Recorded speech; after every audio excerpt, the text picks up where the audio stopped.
Assalomu alaykum. 46 yoshda testosteronni tabiiy ko'tarsa bo'ladimi degan savol berilgan ekan.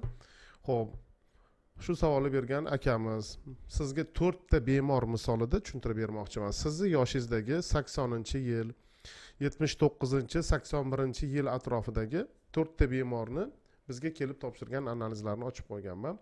Xo'p, demak, har doim testosteronni tabiiy ko'tarsa bo'ladimi yoki bo'lmaydimi, bu narsani bilish uchun ikkitagina analiz topshiriladi. Lyuteinlovchi gormon va общий testosteron. U xohlagan xususiy klinikada faqat yaxshi sifatli joyda topshirish kerak. Lekin davolash uchun u bir 20 ta analiz topshiriladi, o'zingiz bilan suhbat quriladi. Hozir men 4 ta kasallik natijalarini ko'rsataman. Mabodo kimgadir konsultatsiya kerak bo'lib qolsa, testosteronni tabiiy yoki boshqacha yo'llar bilan ko'tarish uchun mana klinikani telefon qilib ma'lumotlarni olishinglar mumkin. Men bu o'zimni telegramim, yozsangiz javob beraman. Telefon qilsangiz ko'taringman, telegramdan yozing.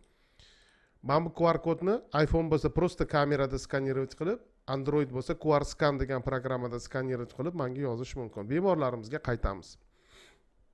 Xo'p, mana birinchi bemorimizni общий testosteroni 5 chiqqan. Bu nanomol litrda hisoblanganda deyarli xotinnikiday. Demak, testosteroni past, 46 yoshda hozir. Xo'p, lyuteinlovchi gormoni maksimal emas. Demak, bu bemorni tekshirib, qo'shimcha fonoviy testosteronni pasaytiradigan, misol uchun ortiqcha vazn, davleniya, anemiya, vitamin D yetishmovchiligi, harakat kamligi, xo'p, uyqusizlik degan narsalarni, sink kamligiga o'xshagan narsalarni bartaraf qilib, tabiiy yoki stimulyatsiya yo'li bilan ko'tarishga harakat qilib ko'rsak bo'ladi, chunki lyuteinlovchi gormon maksimal emas. Maksimal ko'rsatkich ba'zi bir adabiyotlarda 7/4, ba'zi bir adabiyotlarda 7/7 xalqaro birlik hisoblanadi. Xo'p, keyingi bemorimiz. Xo'p, bu bemorimizni ko'ryapsizlar, lyuteinlovchi gormoni demak submaksimal, demak yuqori почти yuqori hisoblanadi. Demak 6 dan boshlab. Testosteroni 10. Testosteroni 10 o'layotgan chollikida degani. O'layotgan chollikida, demak juda ham kam. Referenslar bo'yicha testosteronning normasi 12 dan 42 nanomol litrgacha hisoblanadi. Agar nanogram millilitrda hisoblasa 3,5 dan 10 gacha bo'ladi.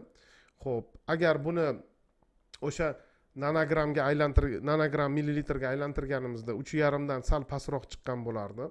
Xo'p, demak, bu yerda deyarli ko'tarib bo'lmaydi. Hoynahoy bu yerda testosteron zamestительный terapiya, o'rinbosar terapiyaga o'tiladi va taxminan 30 gacha ko'tarishga harakat qilinadi. O'zini yoshligini yarmiday qilib berishimiz kerak. Keyingi bemorimiz bu ham o'sha 45-46 yoshlar atrofida. Lyuteinlovchi gormon 10, ya'ni maksimalnidan yuqori, testosteron общийsi 17. Lyuteinlovchi gormonni hisobiga testosteronni 17 ta ishlab chiqarib turibdi, kuchanib, zo'riqib ishlab turibdi. Bunaqa holatlarda jinsiy quvvatni pasayishi, jinsiy xohishni pasayishi, ishlagisi kelmasa, asabi buzuq bo'lsa, uyqusi buzuq bo'lsa, ya'ni testosteron yetishmovchilik belgilari bo'lsa, faqat testosteron o'rinbosar terapiya, testosteron ukol bilan yoki boshqacha yo'llar bilan ko'tariladi, lekin tabiiy yoki stimulyatsiya yo'li bilan hech qanaqa iloji yo'q, o'zi zo'riqib ishlab yotibdi. Mazzada testosteron bo'yicha ishlasa, qaranglar, xohlagan temadan bor.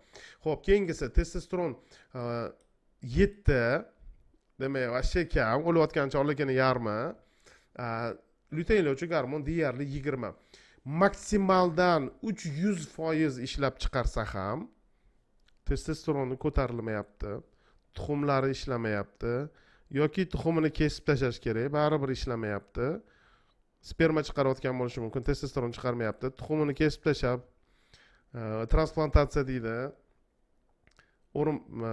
O'lgan odamni yoki donorni tuxumini qo'ysa zo'r ishlab ketishi mumkin, lekin hech kim bunaqa qilmaydi. Bunaqa holatlarda точно tabiiy yoki stimulyatsiya yordam bermaydi, ukolga o'tadi yoki boshqacha qilib zamestительный terapiya qilish kerak bo'ladi. Xo'p, aka, savolingizga mana javob berdim. O'zim ham maza qildim. Rahmat sizga shu savolni berganingiz uchun. Vashi maza qildim.